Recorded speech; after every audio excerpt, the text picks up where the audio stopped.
Okay, David Graeber. Absolutely massive part of my intellectual environment for amazingly short time, actually, 20 years, I suppose. But it takes me like 30 years to write a book. So in 60 years, I managed to write two. David seems to have written so many books in such a short time and such extraordinary variety of different topics. And it's really had an enormous positive impact. And his death just meant, I don't know, it was so shocking and surprising that I just thought, as I wrote in an obituary, it was like the kind of feeling of sort of dread I felt when I learned that the Great Barrier Reef had more or less died over most of its course. In other words, a huge part of my ecosystem, because in a very short space of time, maybe 20 years, David had a huge impact, and I say positive because it was overwhelmingly positive. I can perhaps say to comrades in advance, I'm not one of those who, in reviewing a book or reviewing somebody's contribution, sort of makes the complaint that the ideas in that person's head don't exactly correspond to the ideas in my head, Chris Knight's head. I don't wag my fingers in quite that way. It just seems completely inappropriate. I mean, what David did was to put anthropology on the map. I mean, it had been hidden away, kind of an oddity, one of these things that kids never know about. What is anthropology? Is it study of butterflies, is it? Or I don't know, different shapes of fingernails or something? It's only the study of what it means to be human.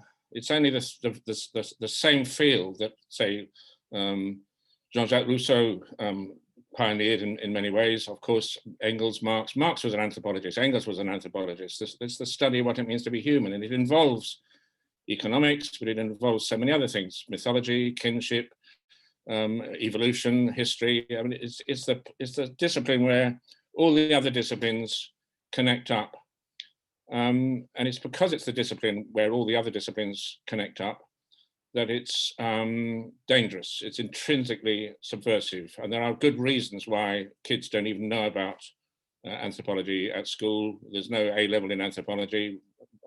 My team at UEL, we had a good old go to get it on an A level. And I just wanted to say, if I just read out something which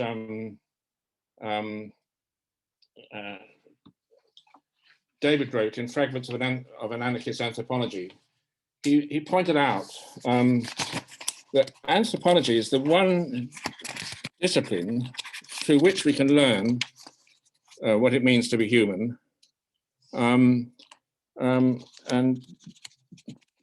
it's a discipline, as he puts it, terrified of its own potential. It's as if it knew, it's just there's kind of a real kind of knowledge. So he says, in many ways, anthropology seems a discipline terrified of its own potential. It is, for example, the only discipline in a position to make generalizations about humanity as a whole, since it is the only discipline that actually takes all of humanity into account, yet it resolutely refuses to do so. And so you get these monographs, you get these reports of one group or another group around the world, and they're put in an obscure journal, or maybe the monograph is published by some obscure society. They sit on a library shelf, and it may be that somebody finds it and is interested. But it's almost as if the anthropologists, on purpose, keep their treasures secret, because of course what capitalism requires is that we don't put the big picture together. And if kids started putting the big picture together and realizing all the other ways there are of being human, other than the particular course which capitalism requires of people and for which they're trained by going to school, which of course is a kind of initiation rite, there would be a massive danger. So because anthropology is where it all connects up, and somehow the anthropologists kind of know that. So I think a discipline terrified of its own potential absolutely captures it. And David made it his mission to rescue that treasure house of knowledge about all the different ways there are of organizing the family, all the different ways there are of organizing an economic system, a ritual system, mythology, ritual. I mean, there's alternative ways than the particular narrow course that capitalism imposes on all of us as each generation comes of age. So that's the first thing to say. And the second thing to say, I think, is that I would just say this, if you haven't read his book on debt, you're just missing out on a magnificent adventure. It's an extraordinarily rich kind of, I don't know, so in a way, just a journey through history. But it's, and of course you can, I mean, you can, and I do, you know, this is wrong, this bit's wrong, that's wrong, I don't agree with this, you know, there's all sorts of things, including some quite central things, but it just, sometimes having a really creative mind, an argument which seems very, very persuasive, very logical given the evidence, sometimes it's actually good to have to challenge it. And in fact, you come out of a contest, a conflict with another thinker that's actually got something to say, probably stronger with your own argument. And I would certainly say that about debt. I mean, it may be that comrades disagree with quite a lot of it, and I know that there are good reasons for that. But not to have read the book, it is really the finest attempt to completely make sense of the whole history, really, of the state, of economics, of money, of debt, and so on and so forth, that anyone's ever made. And as I say, I would just say you're missing out. Comrades are missing out if you haven't read it. It's a delightful read. It's an easy read. David writes absolutely beautifully. He writes, I say, like a proletarian. He does not write like an academic. He put things in the most beautiful, blunt terms so that anybody should be able to understand it. And one of the key things about his argument is the role of violence.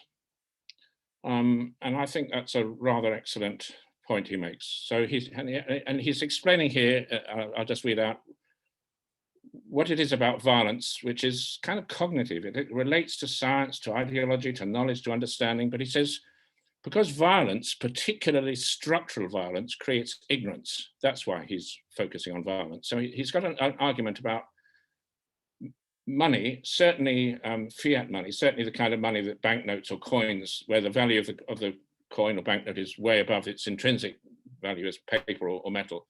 That kind of money is produced by violence. And of course, the violence in question is the violence of the state. And I imagine comrades here would agree with Engels that the state consists of armed bodies of men. It's essentially an instrument of coercion, of violence. But then I want to just carry on with this quote from David. And you could say it's a little bit simplistic. I mean, maybe it is, but it makes a very important point. He says, if you have the power to hit people over the head whenever you want, you don't have to trouble yourself too much figuring out what they think is going on. And therefore, generally speaking, you don't.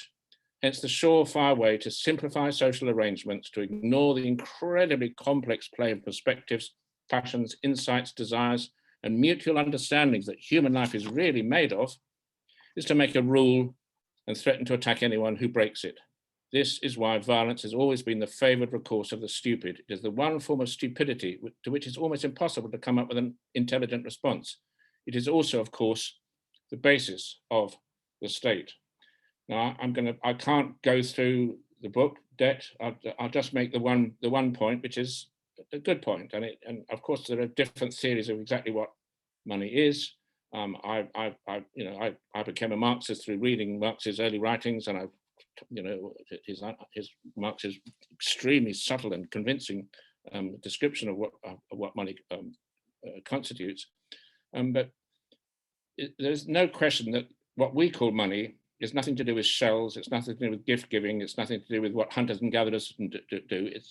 Its roots are violence. And so just to sum up the argument, you have some bandit, some warlord, some individual, always a male actually, who is particularly known for violence and brutality and merciless violence. And this guy, this warlord, let's call him that, he goes to Mexico or somewhere, so he's kind of a pirate. And before he sets off, he issues promises. And having got a bit of a reputation as somebody good at looting and violence and rape and pillage, he offers promises to share out the future loot among those who who are interested in sharing it out. And so he gives these things called coins, and the coins are essentially IOUs, and their value stems from future looting, future plunder.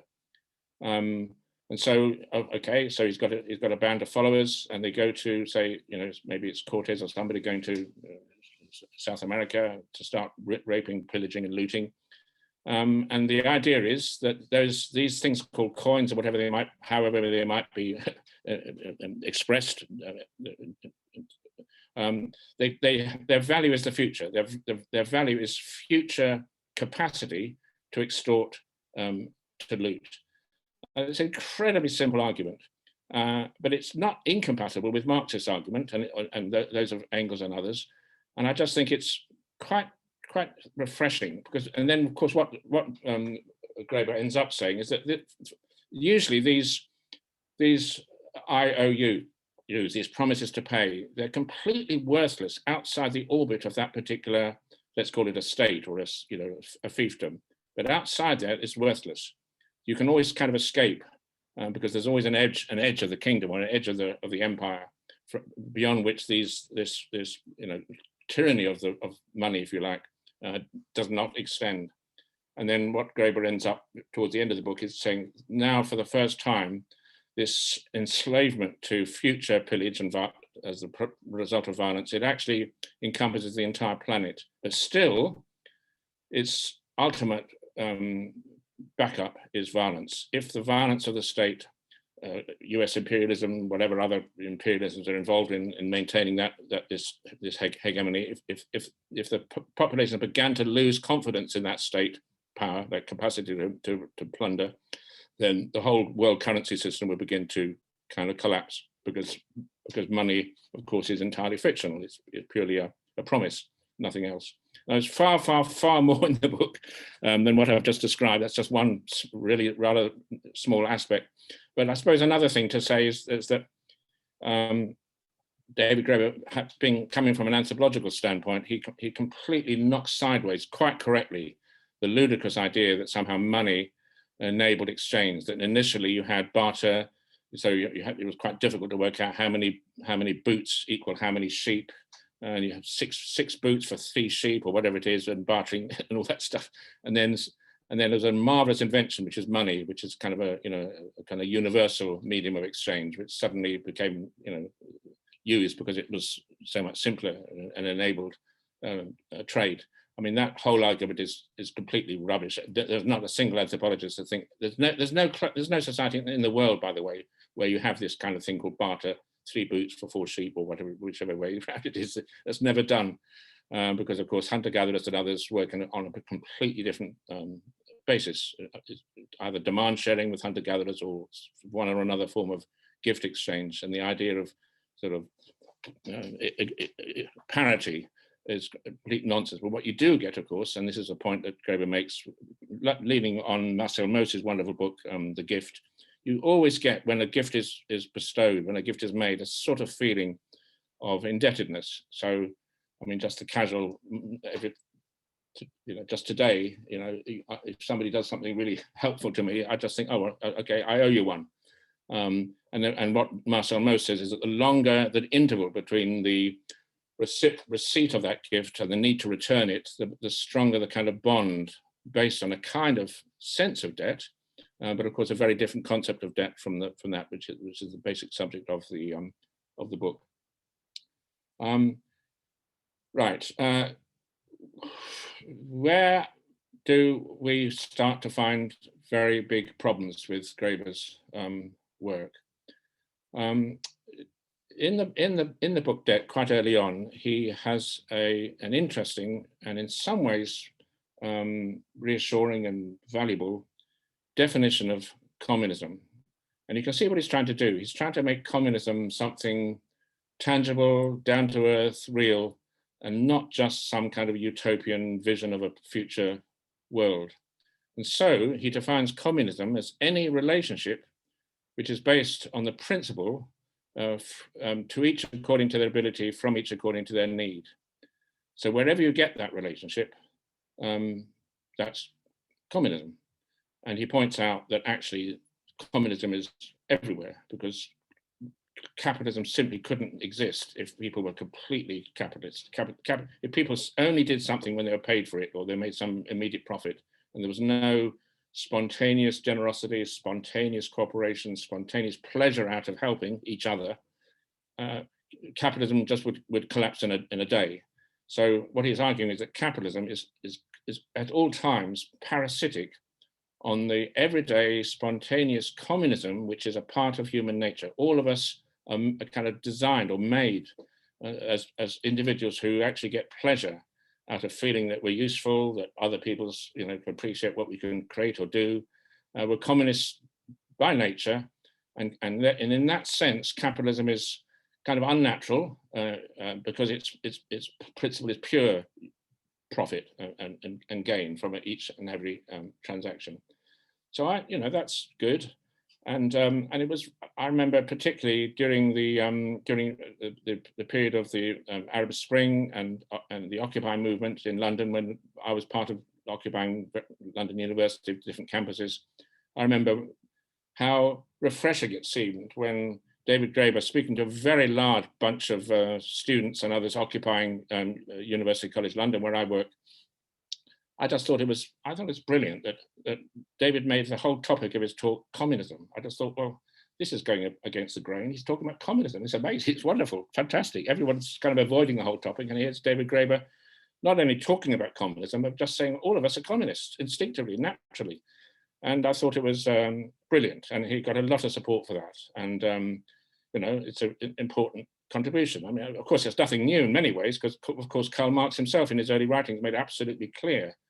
I can more or less remember the quote from the Paris manuscripts: insofar as man is human, and insofar therefore as his relationships and feelings are human, the gratification of the other is one's own gratification. The enjoyment by the other is your own enjoyment. In other words, it's intrinsically enjoyable. If you're a social creature, if you're human, fully human, you get enjoyment from providing enjoyment to others. I mean, so David Graeber's saying nothing new. I mean, Marx himself already said that. But of course, what's slightly, more than slightly difficult about Graeber's point is that he also says that greed, violence, deceit, dominance, elements of state power are also part of human nature and are also kind of everywhere. And of course, you can't really disagree with that, because the idea that human nature is just good would be absolutely ridiculous, any more than the idea that human nature is just bad would be ridiculous. It's a huge mix of instincts and passions that make us the complex creatures, social creatures, of course, that we are. But then, of course, what begins to happen is you begin to see where David's going. He wrote an article called "Revolution in Reverse" for Radical Anthropology Journal. This was in 2007. And the basis of his article was to say that maybe we should abandon the insurrectionary model of revolution and look for something rather more modest. And what he argued was that possibly we should look for enclaves. We should look to find communism in the most unlikely places, and we should find places where the state isn't very strong, and we can sort of set up alternatives to the state, liberated zones, if you like, around the place, rather like was happening with Occupy London. And then he went on to say that actually you couldn't have communism other than in enclaves. So yes, you can have enclaves of communism because people will always enjoy cooperating with each other and get pleasure from that. But the idea of a communist society, that is unrealistic, and not only unrealistic, but actually dangerously so. And if I can find it now, the quote, oh, that's right, here we are. He actually says that we're all suffering from still on the left, from what he calls a dangerous myth. So, and I'm going to read this out. Now, this is really where I find myself categorically hostile to where the brilliant David Graeber is going with his anthropology. And I'll read it out now.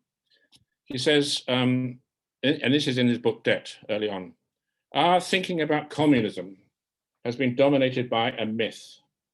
Once upon a time, humans held all things in common in the Garden of Eden during the golden age of Saturn in Paleolithic hunter-gatherer bands.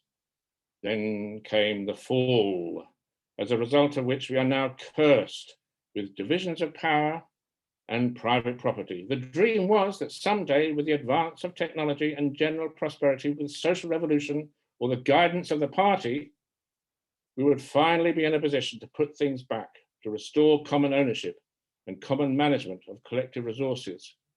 We might call this mythic communism or even epic communism, a story we like to tell ourselves.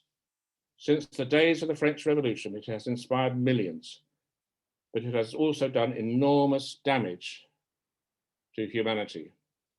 And I'm going to read out where the quote goes, because he says a bit more. But before that, I'm going to just read out what he means when he talks about the French Revolution, because of course he's talking about Jean-Jacques Rousseau, who wrote in 1755 an essay called The Discourse on the Origin of Inequality.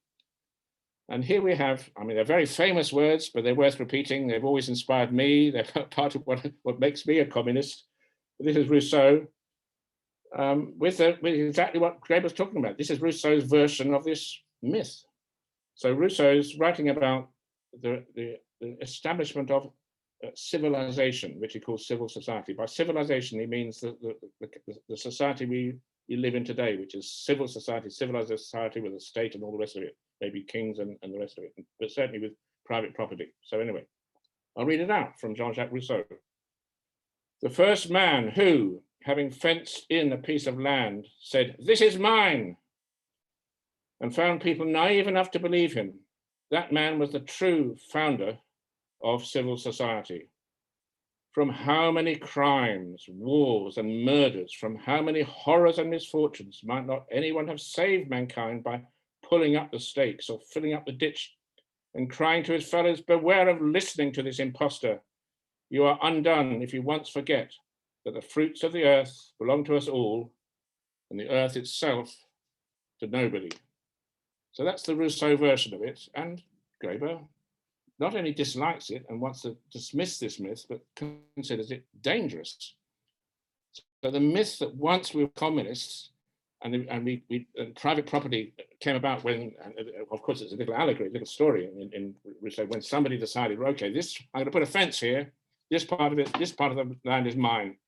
Keep out, private property, keep out. Trespassers will be prosecuted.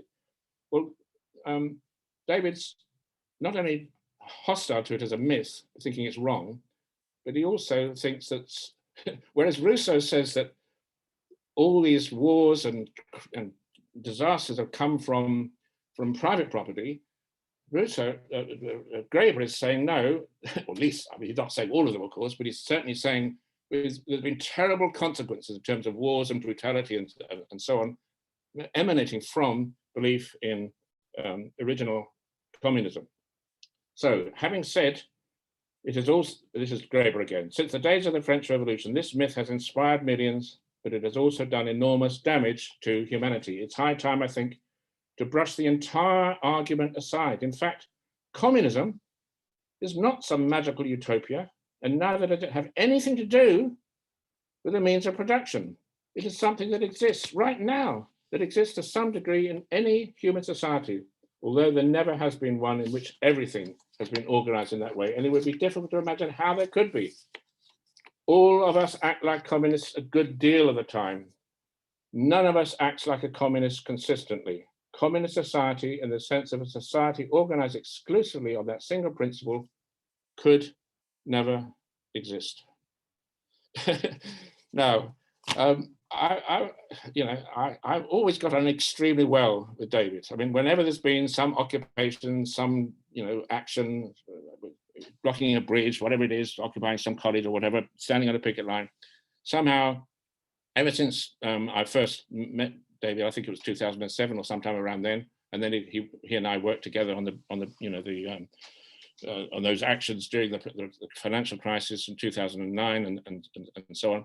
Every time I found myself in a place where David was, somehow we'd gravitate to each other, we'd have a chat, we always got on really well. But now I recall those events, I realized we talked about pretty much everything, What we never talked about was anthropology. And I've since learned, since David's death, that David confided to all of his friends, when Chris goes on about hunters and gatherers, he makes it all up. And he's referring to my book, of course, Blood Relations, Menstruation and the Origins of Culture. Chris just makes it all up. And I realized that was true, because I also realized that for David and his whole circle, I don't exist. My book doesn't exist. It never got written. It's irrelevant. But not just me. Jerome Lewis doesn't exist. It's irrelevant. And then not just Jerome Lewis, Alan Barnard, James Woodburn, all the anthropologists that I work with who've studied hunter-gatherers and who believe that hunter-gatherers are in some sense communists. I mean, and sometimes they don't use the word communist. Very often they do.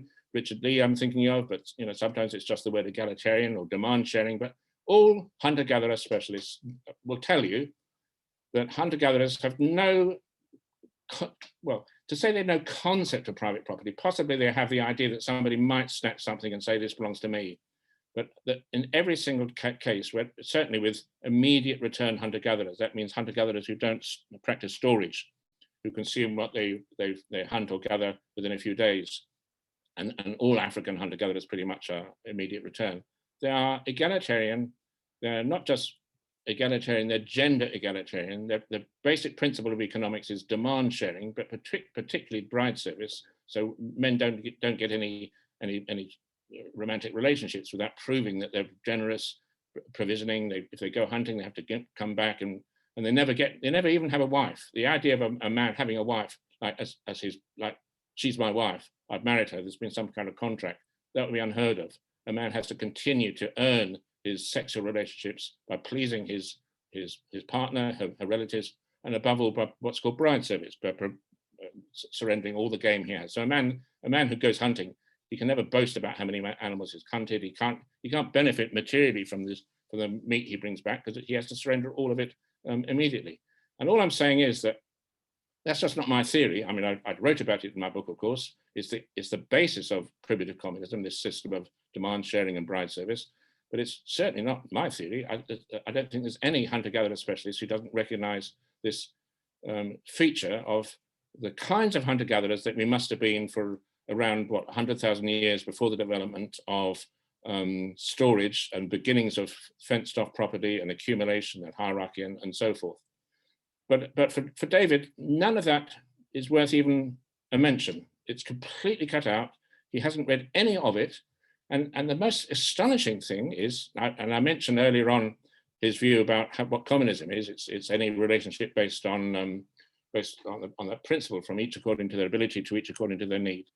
He then goes on to say that hunter-gatherers are no more likely to be communist or egalitarian or to have autonomy, political autonomy, than farmers, city dwellers, or any other people. And possibly the most astonishing thing that he says is that, let me just see if I can find this now. Yes, he says that hunter-gatherers live under the state. They have kings. And you're thinking, what do you mean? How do hunter-gatherers have kings? I've never heard of a king among the Benjeli. I don't think, which hunter-gatherers are supposed to have kings? And this idea comes from Graeber's sponsor, mentor, inspirer, Marshall Sahlins. I won't go into Marshall Sahlins. Marshall Sahlins began with an article on the origin of society, from which everything that I know stemmed. He began as somebody very interested in human origins, and described the emergence of humans as a kind of revolution, overthrowing the dominance characteristic of our chimpanzee-like ancestral hominins. But very rapidly, what happened was you got the development in the 60s and 70s of modern, intelligent, proper Darwinism. Proper Darwinism, by the way, is selfish gene Darwinism. That just simply means that a gene's job is to replicate itself. A gene that replicates the competition is an X gene pretty rapidly. It's got nothing to do with selfishness. It's got nothing. It's just a gene as a replicator. And just think of COVID. I mean, that little virus is good at replicating itself. And the idea of a nice gene that sort of replicates the competition. It's just a complete nonsense. We can have nice animals, you can have generous people and all that stuff, and genes can be just as responsible for altruism and generosity as anything. I'm going on too long, I'll stop all that. All I'm saying is that what happened in the 70s was that everybody that heard of selfish gene theory thought it meant Thatcherism. I'm talking about left-wingers and liberals, and in particular Marshall Salins. So he anathematized this massively important development in science, the development of genuine Darwinism.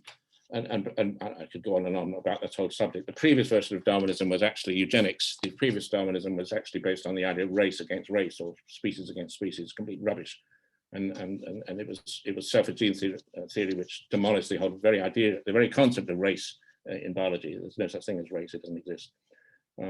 Anyway, so what happened was that Salins became a ferocious opponent of this new version of Darwinism, which, by the way, all Darwinians now subscribe to. Anybody studying whales, dolphins, chimpanzees, butterflies, bananas these days is a genetically literate Darwinian.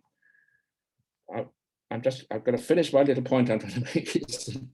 Salins then went completely head over heels into an idea of ideology first, hostile to Marxism, hostile to the idea that mergers of systems have anything to do with constraining beliefs or even political realities. 5 or 6 years. Okay, there's a new argument to explain why hunters and gatherers have kings. That's what I'm getting to. The reason they have kings is because they have religion. And according to Salins, and in a moment I'm going to describe how Graeber subscribes to this idea, these spirits, gods, ghosts, could be the mistress of the game animals, the master of the game animals, all kinds of spiritual entities, which is true hunter-gatherers subscribe to. It's, by the way, I mean, there are very rational reasons why hunter-gatherers have these beliefs. They're actually quite, very solid, grounded beliefs, much more grounded than, say, belief in money, for example. But anyway, so I'll read this out. This is from Marshall Salins, and it's called The Original Political Society, and it's published in 2017. Even the so-called egalitarian societies are ordered and governed by divinities, the dead, species masters, and other such meta-persons endowed with life and death powers over the human population. The state of nature is already something of a political state. It follows that taken in its social totality and cultural reality, something like the state is the general condition of humankind. It is usually called religion.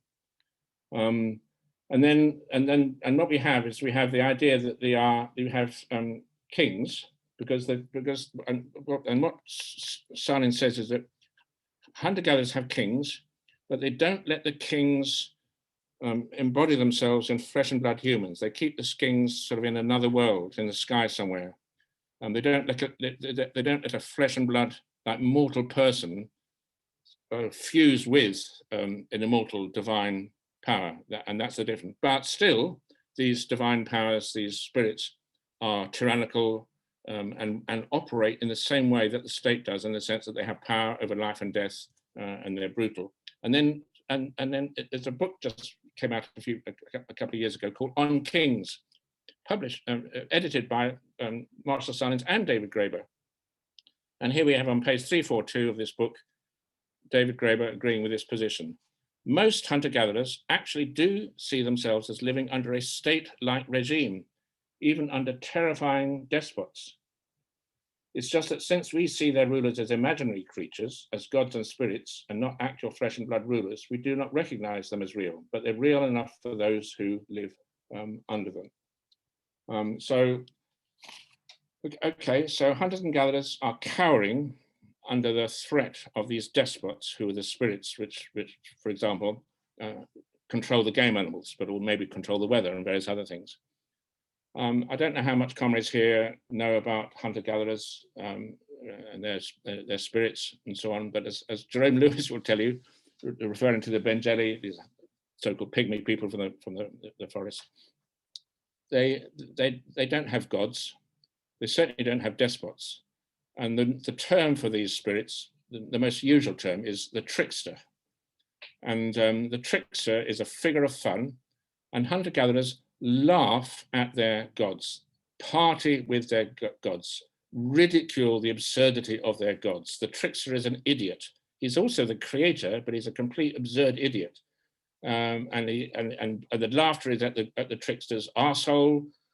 I mean, I don't know, it just goes on about his ridiculous method of having sex, his testicles. I mean, you know, and there are wonderful Bushman stories and hunter-gatherer stories from Africa about God's testicles, for example. So, and the way, and have you ever heard, I mean, think of the religions of the book, the religions of Abraham, the Bible.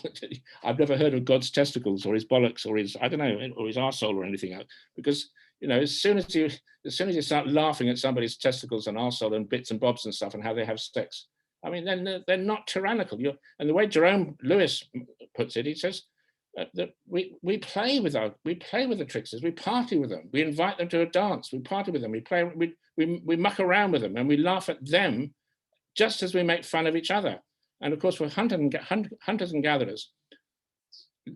Laughter is the main leveling device. The way in which people are prevented from getting above themselves is through collective ridicule and laughter. A man who starts boasting about how many animals he's brought home, the people just start ridiculing him, especially the women, of course. And so it makes sense that they laugh at their gods, if you want to call them gods. And so I don't know. It's just doesn't David Graeber know about this? Has he never heard of this? Now, finally, I'm going to just move on a little bit. With social anthropologists, there's always a key moment of initiation into the whole world of what it means to be human, and that's when you start to do your field work. And if you really, anyone here wants to, I mean, you know, we've all got other things to do, and I'm not suggesting all of you need to do this, but if anyone here wants to understand where David Graeber is coming from and why he has the views he does, it's because he did his fieldwork in Madagascar. And I've only just realized this because I've only got round to reading his book. It's called Lost People. And it's a fantastic book. It's incredibly funny, as well as, you know, heart-wrenchingly tragic and sad, because I'll just say kind of a little bit briefly, because obviously, I don't know. Stan, how much longer have I got? How much? But you have to make it interesting, Chris. That's okay, and it is interesting. So. Oh, I'm going to make it interesting. All right, fair enough. So in Madagascar, the penny hadn't quite dropped with me. The Madagascar was uninhabited until very recently. Absolutely, it's rather like New Zealand. The Maoris only got to New Zealand, you know, I don't know, a few thousand years ago, not even that perhaps. But with Madagascar, you had these extraordinary primates, lemurs, most of them matriarchal, and an extraordinary amount of, you know, different kinds of species which exist nowhere else on the planet. But humans first, you know, never got there.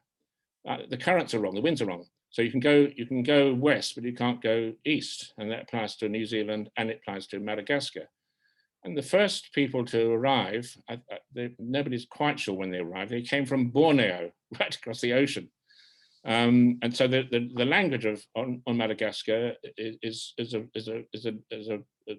a language whose nearest counterpart is on Borneo, and the people who arrived spoke this language, and they seem to have a kind of interesting religion, rather strongly centered around tombs.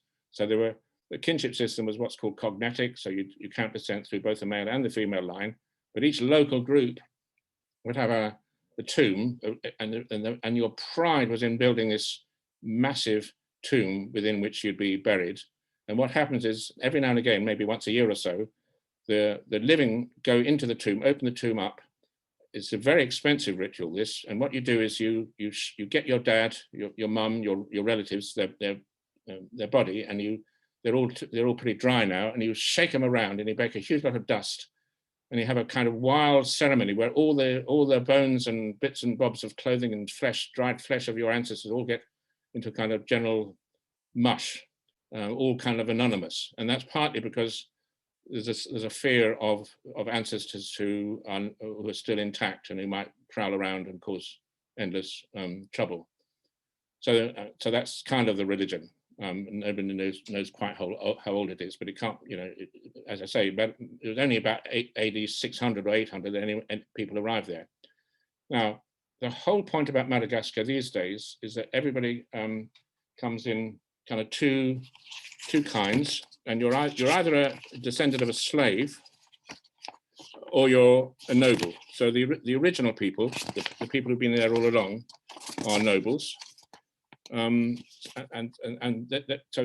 the categories are these: everyone is either a mainty, M-A-I-N-T-Y, which means black, or an Andriana, which means a noble. And the point to get is that the slaves, of course, came from Africa, and pretty much every indigenous family, every noble had one or two slaves, sometimes quite a few slaves, and these slaves were part of the household very often, intimately part of the community. But utter savagery as the slaves were, as they were captured, separated from each other, children separated from their mothers. People were the slave population dispersed over Madagascar were completely uprooted without any kinship links, and they tended to be, because of the need to tend the rice fields, they tended to inhabit the valleys, the moist valleys, and just had to put up kind of shacks to live in. And when they died, they were just shoved into a hole somewhere, higgled, with anybody else, really. It doesn't matter who they were exactly. Whereas with the nobles, when they died, they were put in a tomb with their relatives. You might wonder what all this has got to do with anything, but there's a reason why the book is called Lost People, and it's because of this loss of roots, loss of connection. But it's also because since the abolition of slavery, which was quite late, only 1895, when the French colonial regime took over, what's happened is a complete topsy-turvy reversal of power, because the nobles refused to do any work because they wanted their slaves to do it, but they also refused to do anything they didn't do the things which actually make you wealthy under the new circumstances. So it was the mainly the black people who tended to be bandits, robbers, but also engaged in sort of petty trade, commerce and stuff, as well as, of course, doing all the work, all the wage labor. And what happened in the recent period, I think in the last, I'm not an expert on this, but in the last half century or so, is that the economic situation is completely reversed. And so the nobles increasingly, in order to be able to afford these huge rituals of opening the tomb, and it meant a massive feast afterwards, and all kinds of animals had to be sacrificed for the feast, and it was very, very expensive. What happened? I'll just give one example. There's a particular individual who is very wealthy, a noble, of course, and he needed to hold one of these tomb opening ceremonies, and he didn't have enough money. So an astrologer who has come from a slave ancestry had just offered to lend him some money, and the collateral for the loan was about 10 times more than the loan itself was worth. And so this noble found himself in debt, and it just meant that he lost all his land, and that pattern is repeated all over the place. And then the next thing to say, which is very important to David Graeber, is that everything depends on your story. And I'm emphasizing this because it turns Marxism upside down. Instead of the Marxist idea that the mode of subsistence kind of generates and constrains the relationships of production, and these in turn constrain the ideology, the narratives, if you like. Here, according to David Graeber, and I think he's probably right, you have the kind of the reverse situation. What you have to do is you have to manage to get away with a story about your ancestry, which other people believe. And if you make a few mistakes, if you make a mistake in a ritual, if you mix up the wrong ancestors with each other, and if you allow people to think that possibly your ancestry isn't as noble as you've been claiming, then what happens is you could lose lose your reputation and confidence in your ability to pay off debts. You find yourself having to borrow more, and before you know it, you're having to perform wage labor for somebody whose grandfather was once a slave. And I'll kind of finish here in a moment. What Graeber concludes is this: that the narrative is the force which decides the property relationships. if you get the right narrative and develop a strategy that gets people to believe your story about yourself and your ancestors, that will give you your economic dominance. If you make a mistake and nobody believes your story about your ancestry, then you'll find yourself losing all your property. And so can you see what I'm saying? He's just pointing out that everything's kind of topsy-turvy. But also he's saying that in Madagascar, instead of there being any kind of laws of history, laws of culture, anything systematic that you can work out scientifically, every individual is themselves. Every individual is like a lost person, inventing their own story, inventing their own narrative. And so the whole of this book called Lost People is David going around with his rucksack, talking to people, and he finds an amazing character, completely like a one-off. And then he finds another amazing character, just a one-off, and then another, and then another. And I'm not exaggerating. This is how the book goes. It's very funny, very entertaining. But what it means is, what happens is what you get away with. What happens in culture is what you decide, what you create. And the idea, and so I can now see that if you're coming from that fieldwork experience, it could not be more distantly related to, say, the Kalahari Bushmen. So, I mean, people who studied the Kalahari, I'm thinking of Richard Lee, people who studied the Hadza, as my colleagues have done, you can say that their social arrangements, their system of, I think the correct term is communism in motion. That's Morna Finnegan's term. In other words, a kind of a periodic movement between women's power, men's power, a huge amount of laughter, but it's a rhythmic, creative process. That seems to be very, very, very ancient, but also very resilient and very, very stable. It's a way of life, which is like it's kind of the best, it's like an optimal way of life, given that you have so many ingredients. You have humans come in two kinds, male and female.